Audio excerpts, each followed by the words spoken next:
ओम शांति। ओम शांति। आज प्यारे बाबा की 9 तारीख के महावाक्य है। बाबा बोले, मीठे बच्चे, सब दुखियों को सुखी बनाना यह एक बाप का ही फर्ज है। मीठे बच्चे, सब दुखियों को सुखी बनाना यह एक बाप का ही फर्ज है, वही सर्व का सद्गति दाता है। प्रश्न है, बाप अपने बच्चों को चढ़ती कला में जाने की कौन सी युक्ति सुनाते हैं? बाप अपने बच्चों को चढ़ती कला में जाने की कौन सी युक्ति सुनाते हैं?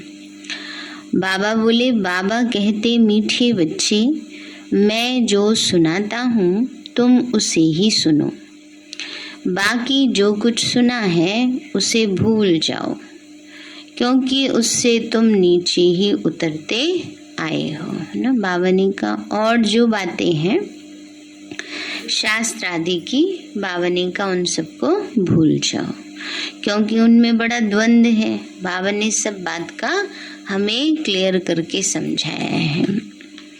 फिर दूसरा प्रश्न भी है आज। बाबा ने कहा, कौन सा गुह्य राज तुम बच्चे समझते हो, जिसमें सभी वेद शास्त्रों का सार आ जाता है? बाबा बोले, ब्रह्मा सो विष्णु और विष्णु सो ब्रह्मा कैसे बनता, कैसे दोनों एक दो की नाभि से निकलते हैं, यह गुह्य राज तुम बच्चे ही समझते हो। यह सभी वेद शास्त्रों का सार है। बाबा ने कहा, ये क्या है? सभी वेद शास्त्रों का सार है। गीत है, नैनहीन को राह दिखाओ, प्रभु में पग पग ठोकर खाई। ओम शांति। मीठे मीठे अति प्यारे सिक्की लदे बच्चे अर्थ तो समझते हैं। यूं तो बाप को सारे सृष्टि के बच्चे प्यारे जरूर हैं। बच्चे जानते हैं यह जो भी मनुष्य मात्र है वह परम पिता परमात्मा की संतान है, ईश्वरीय फैमिली है। फैमिली में सबसे जास्ती प्यार बाप से होता है, जिसने बच्चों को रचा है। बेहद का बाप कहते हैं, प्यारे मीठे मीठे सिक्के लदे बच्चे, 5000 वर्ष बाद फिर से आकर मिले हो।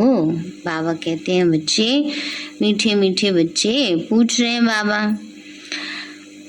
बाबा ने कहा, कब मिले? बच्चे कहते हैं, 5000 वर्ष पहले मिले थे, संगम पर ही मिले हैं। जैसे कोई भी मधुबन जाता था ना पहली बार, तो बाबा उनसे पूछते थे, पहले कभी मिले हो? तो जो बच्चे नए होते थे वो कह देते, नहीं बाबा, हम तो पहली बार आए हैं। बाबा कहता था, तुम भी फेल, तुम्हारी टीचर भी फेल।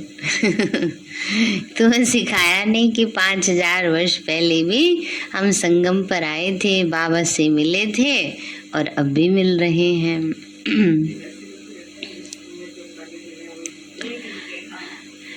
हिसाब किताब उन्हीं के साथ है ना, इसलिए मिलते हैं। तो बाबा ने कहा, जबकि बाप आकर सब बच्चों को अशांति से शांति में ले जाते हैं।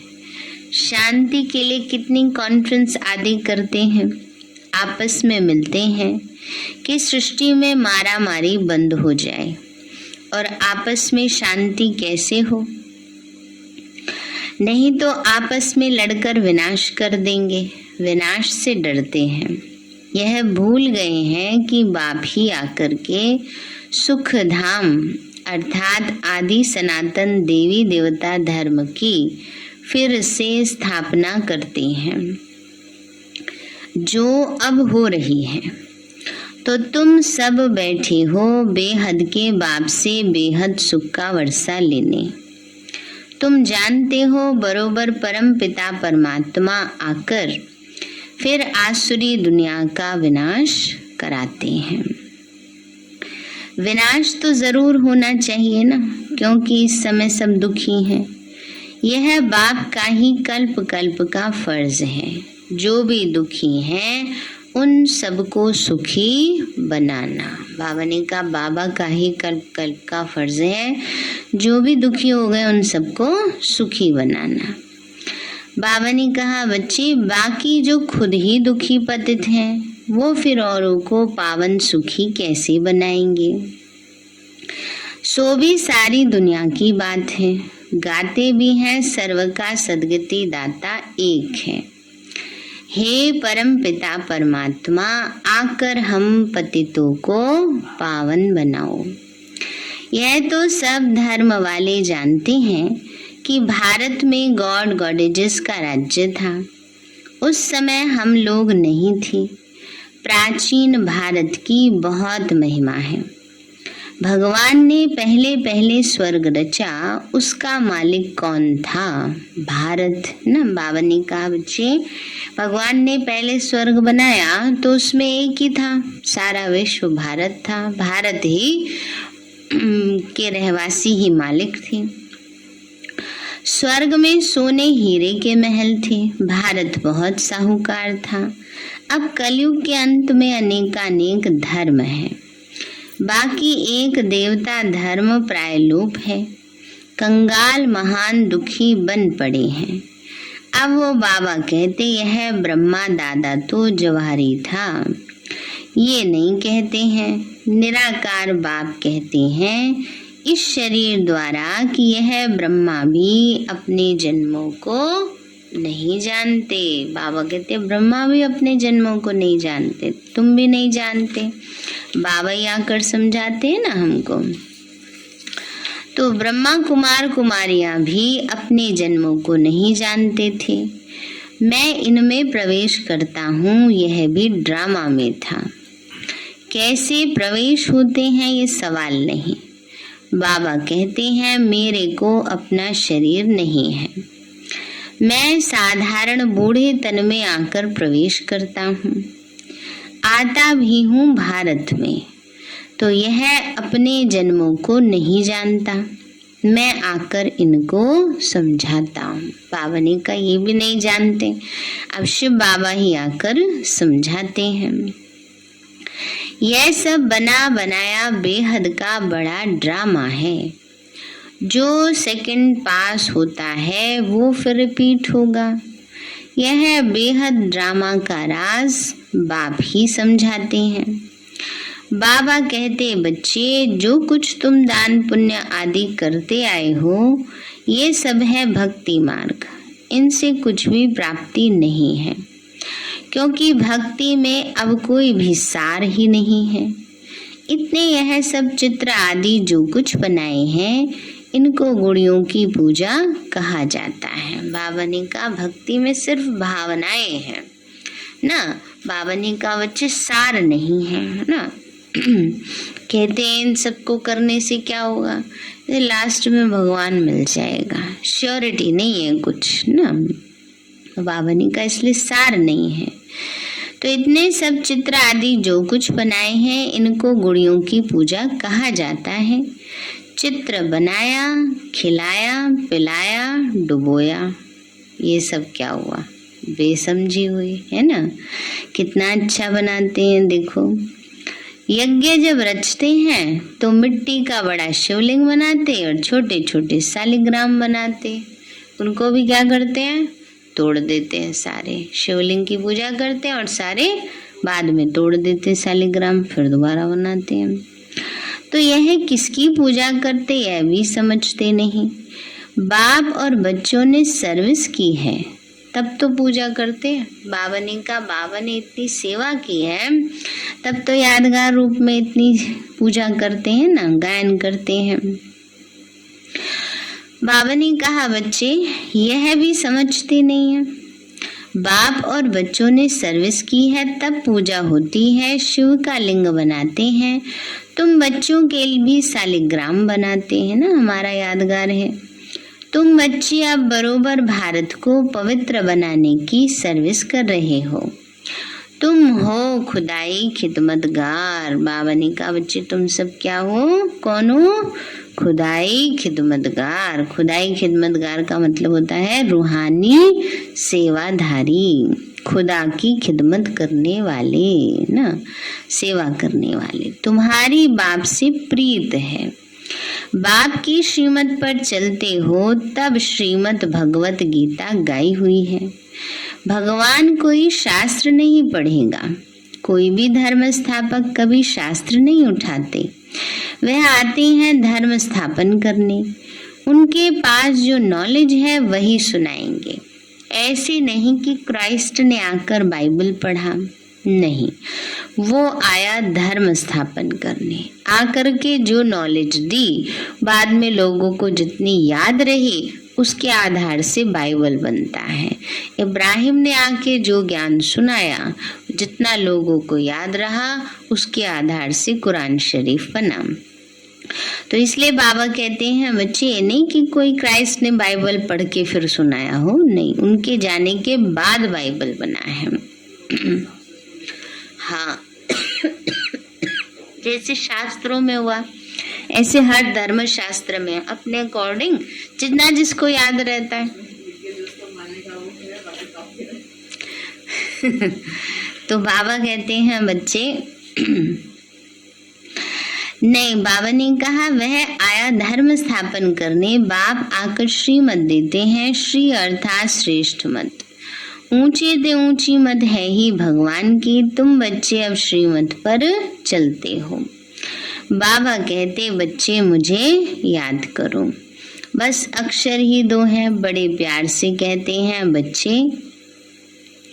तो वह है बाप और हम सब ईश्वरीय फैमिली के मेंबर्स हैं। यह बात किसी की भी बुद्धि में नहीं होगी, इनके बुद्धि में भी नहीं थी।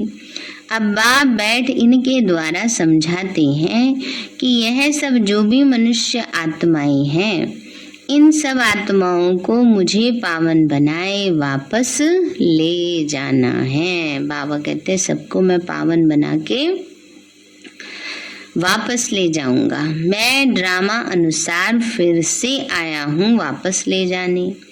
यह बाबा आत्माओं से बात करते हैं, इनकी आत्मा भी सुनती है। बरोबर बाबा हमको नॉलेज दे रहे हैं। इनको अपना शरीर तो है नहीं, श्री कृष्ण का साधारण रूप नहीं कहेंगे। वह तो स्वर्ग का पहला प्रिंस था। वह फिर कह देते हैं श्री कृष्ण भगवान वाच। यह तो हो ही नहीं सकता। कितना फर्क है। संगम पर श्री कृष्ण तो हो न सके, आर्टिफिशियल कृष्ण तो बहुत बनते हैं। बाकी प्रैक्टिकल सतयुग में होगा ना। बाबा ने कहा आर्टिफिशियल कृष्ण तो बहुत बन जाते हैं आजकल बने हुए हैं ना। तो बाबा कहते कोई हरे राम हरे कृष्णा में बन जाते हैं ना, कोई मोहन बाबा है ना। तो बाबा कहते ये सब क्या है, आर्टिफिशियल श्री कृष्ण ना। और जन्माष्टमी पे भी देखो कितने बनते हैं। तो बाबा ने कहा बच्चे ऐसे तो बहुत बनते हैं, लेकिन प्रैक्टिकल में सतयुग में होगा। कृष्ण के नाम से दूसरा थोड़े ही कोई हो सकता है। नाम तो बहुत अपने ऊपर रखवा लेते हैं जन्माष्टमी के दिन जिसका जन्म हुआ सारे श्री कृष्ण कृष्णा का नाम भी इसलिए पड़ा है ना श्री कृष्ण जन्माष्टमी के दिन जन्म हुआ। एक और भाई आया, उसके भी घर में किसी का जन्म, उसने भी उसका नाम श्री कृष्ण ही रख दिया। इसलिए बाबा कहते हैं बच्चे आजकल ऐसे बहुत होते हैं क्या बात है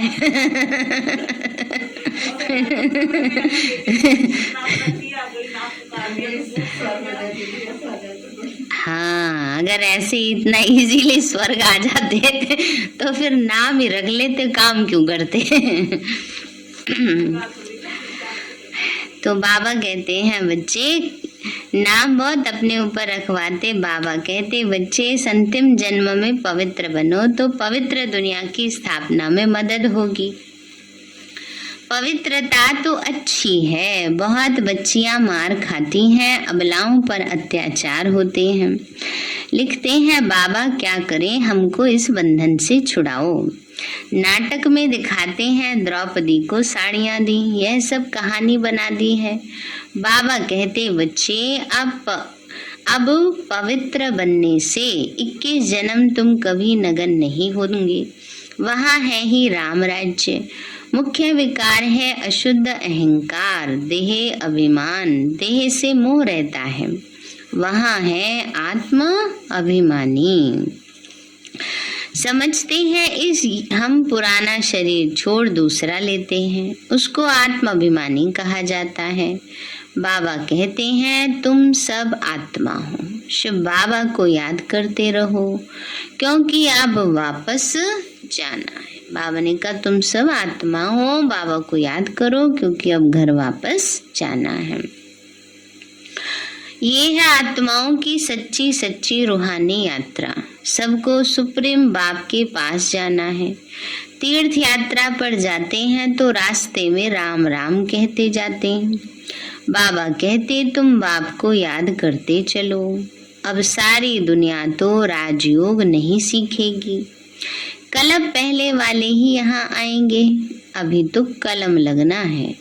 जो देवी देवता धर्म का मीठा झाड़ था सो अब प्राय लोप हो गया है। बाबा ने कहा अब देवी कुल की कलम लग रही है, वरना हम सब आत्माएं जो पतित थी अब पुरुषार्थ करके पावन बन रही हैं देवी दुनिया में जाने के लिए। ना कलम जो लगाई जाती है वो पुराने पेड़ का हिस्सा काट कर दूसरी जगह लगाया जाता है। तो बाबा कोई आत्मा नहीं बना रहा, लेकिन जो पुरानी पतित हो गई हैं उनको ज्ञान देकर पावन बनाते हैं। तो बाबा ने कहा बच्चे अभी कलम लगना है, बाकी टाल टालियां खड़ी हैं। बन ट्री का मिसाल है ना, बड़के झाड़ का कलकत्ते में जो है उसका कितना विस्तार फैल रहा है ना, लेकिन जड़ है नहीं। वैसे ही इस देवी देवता धर्म का जो फाउंडेशन है वो सड़ गया है, बाकी निशानियां चित्र रही हैं, परंतु वह कौन है यह किसी को भी पता नहीं, ना ही अपने धर्म का पता है, इसलिए हिंदू धर्म कह देते हैं। बाबा कहते तुम्हारा भारत कितना सिरताज था। धर्म के लिए ही कहा जाता है रिलीजन इज माइट। अभी तो देवता धर्म है नहीं, फिर वह धर्म कैसे स्थापन हो। बाप है सर्वशक्तिवान, वर्षा उनसे मिलता है, ताकत भी उनसे ही मिलेगी। बाप है सृष्टि का बीज रूप, हम उनकी फैमिली हो गए। बाप सत्य है, चैतन्य है, ज्ञान का सागर है। सब कुछ आत्मा में ही है। आत्मा ही सुनती है, पढ़ती है। आत्मा में ही अच्छे बुरे संस्कार होते हैं। इस समय सबकी आत्मा तमो प्रधान हो गई है। वही हेवन के मालिक थे। बाबा ने कहा बच्चे इस समय क्या बन गए सब तमो प्रधान। सबसे जास्ती तमो प्रधान बुद्धि भारतवासी ही बने। श्रेष्ठ ते श्रेष्ठ आत्माएं भी भारत की ही थी। वही हेवन के मालिक थे। तो यह नाटक बना हुआ है, सबको अपना अपना पार्ट मिला हुआ है। आत्माएं सब एक जैसी हैं, इसमें कोई फर्क नहीं है ना। आत्मा बाबा कहते हैं रूप में एक जैसी है, प्योरिटी में, पावर में ना, उसमें फर्क है। तो बाबा कहते हैं बच्चे आत्माएं सब एक जैसी, उसमें कोई फर्क नहीं। ऐसे नहीं कि हमारी आत्मा छोटी है और बाबा बड़ा है, नहीं, आत्मा छोटी बड़ी नहीं होती ना। बाबा ने कहा आत्मा तो सदा एक रस है। ये नहीं शरीर बढ़ रहा है तो कोई बड़ी हो जाएगी आत्मा, लंबी चौड़ी हो जाएगी, नहीं। तो बाबा ने कहा बच्चे आत्मा बड़ी छोटी नहीं होती, आत्मा सदा एक रस ज्योति बिंदु है, उसकी कभी एंड नहीं होती। लेकिन आत्मा जन्म बाय जन्म ट्रैवल करती आ रही है, इसलिए आत्मा इस समय बूढ़ी हो गई है। बूढ़ी हो गई है माना बहुत बातों की अनुभवी हो गई है ना। तो बाबा कहते हैं आत्मा 84 जन्मों का पार्ट फिर से रिपीट करती है, उनकी कभी एंड नहीं होती। एक आत्मा कितनी सर्विस करती होगी।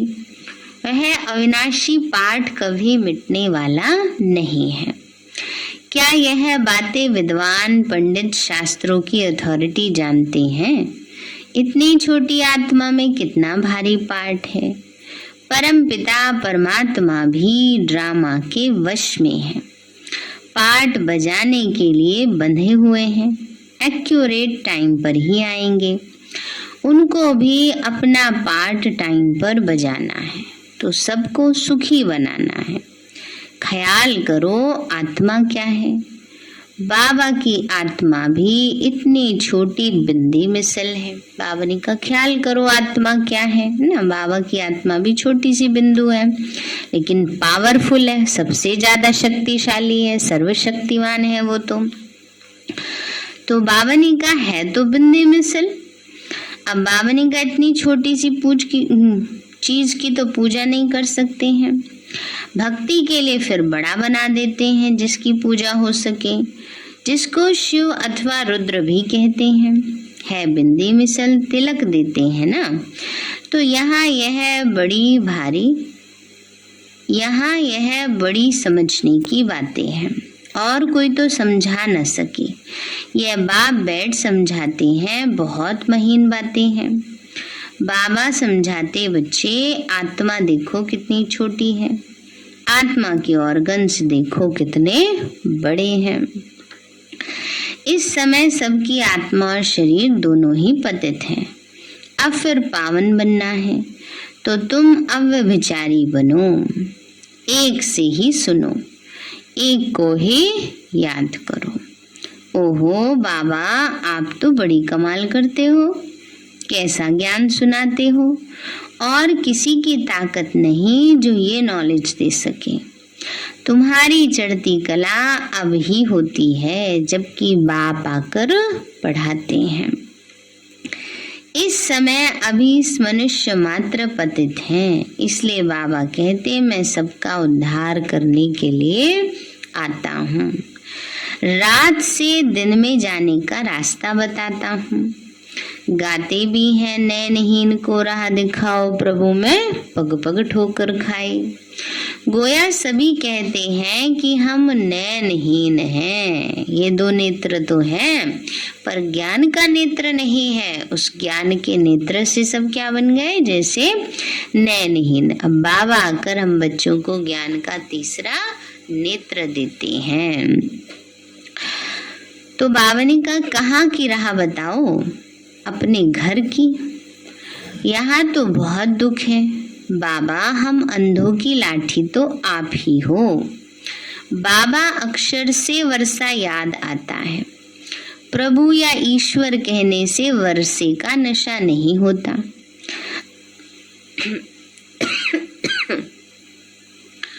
त्वमेव माताश्च पिता कहते तो यह उनकी महिमा है। मनुष्य तो कह देते हैं ये वेद तो अनादि है। परंतु पूछो कब से पढ़ते आए हो? क्या सतयुग से लेकर? वहाँ शास्त्र तो होते ही नहीं। तो ये है भक्ति मार्ग के कुछ भी जानते नहीं।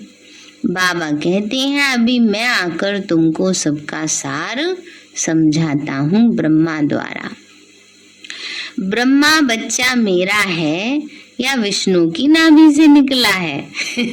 बाबा कहते देखो ये भी कितनी वंडरफुल बात कि ब्रह्मा बच्चा शिव बाबा का है या विष्णु की नाभि से निकला है। ये बाबा समझाते हैं ना, किसका बच्चा है?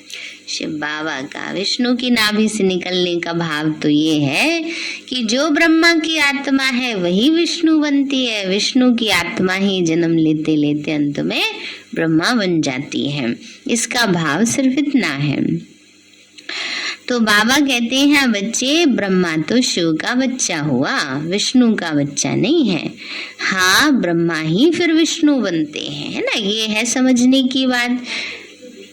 ब्रह्मा जैसे हम अभी सब साधारण रूप में बैठे हैं, सतयुग में जाके देवी देवता बन जाएंगे, है ना। तो देवी देवता रूप में हमारे अलग अलग नाम पड़ जाएंगे। अब देवियों में भी देखो, कोई नैना देवी है, कोई ज्वाला देवी है, कोई मनसा देवी है ना। और अभी साधारण रूप में बैठे हैं, तो ऐसे ही साधारण रूप है ब्रह्मा और सजा सजाया और देवी देवता वाला विष्णु रूप है। तो बाबा ने कहा बच्चे विष्णु, फिर बाबा ने कहा शिव बाबा का बच्चा है ना ब्रह्मा, तो विष्णु का नहीं हुआ। हाँ, ब्रह्मा ही फिर विष्णु बनते हैं, फिर विष्णु 84 जन्म के बाद ब्रह्मा बनते हैं। यह बहुत गुह्य राज है जो तुम बच्चे ही समझते हो। अभी ब्रह्मा मुख द्वारा तुम ब्राह्मण बच्चों का जन्म हुआ है। जब से ज्ञान मिलता है तब से क्या हो गया हमारा, जिस दिन से परिचय मिला कि हम शरीर नहीं, हम आत्मा है, हमारा घर परम धाम है, हमारा पिता परमात्मा है, उस दिन से हमारा नया जन्म हो गया। इस जन्म को कहेंगे अलौकिक जन्म। तो इसलिए बाबा कहते हैं, लौकिक जन्मदिन मनाते हैं ना कई, तो इसलिए बाबा कहते हैं उस दिन से हम क्या बन गए, सच्चे ब्राह्मण। ब्राह्मण कहते हैं उनको जो ज्ञान दान करे और ज्ञान धारण करे। तो ब्रह्मा मुख से ज्ञान सुनने के कारण हम सच्चे सच्चे ब्राह्मण हैं, और ज्ञान को धारण भी कर रहे हैं और दान भी कर रहे हैं। दुनिया में तो सिर्फ दान करते हैं, वो शास्त्रों का ज्ञान ना, लौकिक रीति से जो ब्राह्मण होते हैं, धारण करने का कोई कंपल्सन नहीं होता कि हमें धारण ही करना है ना। लेकिन यहाँ तो बाबा हमारे जीवन में धारणाएं कराते हैं, तभी तो देवी देवता बनेंगे। इसलिए बाबा कहते हैं बच्चे अभी ब्रह्मा मुख द्वारा तुम ब्राह्मण बच्चों का जन्म हुआ है, तो कितना नशा और खुशी तुम बच्चों को होनी चाहिए। अच्छा मीठे मीठे सिक्के लदे बच्चों प्रति माता पिता प्यार और गुड मॉर्निंग। रूहानी बाप की रूहानी बच्चों को नमस्ते। रूहानी हम बच्चों की रूहानी माता पिता को नमस्ते नमस्ते नमस्ते बाबा नमस्ते। धारणा के लिए मुख्य सार है, संपूर्ण पावन बनने के लिए अव्यभिचारी बनना है। संपूर्ण पावन बनने के लिए अव्यभिचारी बनना है। एक बाप से ही सुनना है, एक को ही याद करना है। अव्यभिचारी माना एक की ही याद में रहने वाले, व्यभिचारी माना अनेकों में बुद्धि फंसाने वाले, और अव्यभिचारी माना एक की याद में रहो। एक को ही याद करना है। दूसरा है खुदाई खिदमतगार बन भारत को पावन बनाने की सेवा करनी है। एक बाप से प्रीत बुद्धि रहना है। कैसे रहना है? एक बाप से प्रीत बुद्धि रहना है। वरदान दिया बाबा ने, स्व स्थिति द्वारा हर परिस्थिति को पार करने वाले मास्टर त्रिकालदर्शी भव। स्व स्थिति द्वारा हर परिस्थिति को पार करने वाले मास्टर त्रिकालदर्शी भव। बाबा बोले जो बच्चे त्रिकालदर्शी स्थिति में स्थित रहते हैं वह अपनी स्व स्थिति द्वारा हर परिस्थिति को ऐसे पार कर लेते जैसे कि कुछ था ही नहीं। नॉलेजफुल त्रिकालदर्शी आत्माएं समय प्रमाण हर शक्ति को, हर पॉइंट को, हर गुण को ऑर्डर से चलाते हैं। त्रिकालदर्शी आत्माएं, नॉलेजफुल आत्माएं क्या करेंगी? अपनी हर शक्ति को, हर पॉइंट को, हर गुण को ऑर्डर से चलाते हैं। ऐसे नहीं समय आने पर ऑर्डर करें सहन शक्ति को और काम पूरा हो जाए, लड़ झगड़ लो, बाद में सोचो अरे इससे तो चुप ही रह जाते तो अच्छा था है तो गड़बड़ हो जाएगी ना। टाइम पर जो चीज यूज करने की है वो नहीं करेंगे तो क्या होगा? डिस्टरबेंस होगा। तो सहन शक्ति आए, कार्य पूरा हो जाए फिर सहन शक्ति आए नहीं। जिस समय जो शक्ति जिस विधि से चाहिए उस समय अपना कार्य करे, तब कहेंगे खजाने के मालिक मास्टर त्रिकालदर्शी। स्लोगन है, जो सदा खुश रहते हैं और सबको खुशी बांटते हैं वही सच्चे सेवाधारी हैं।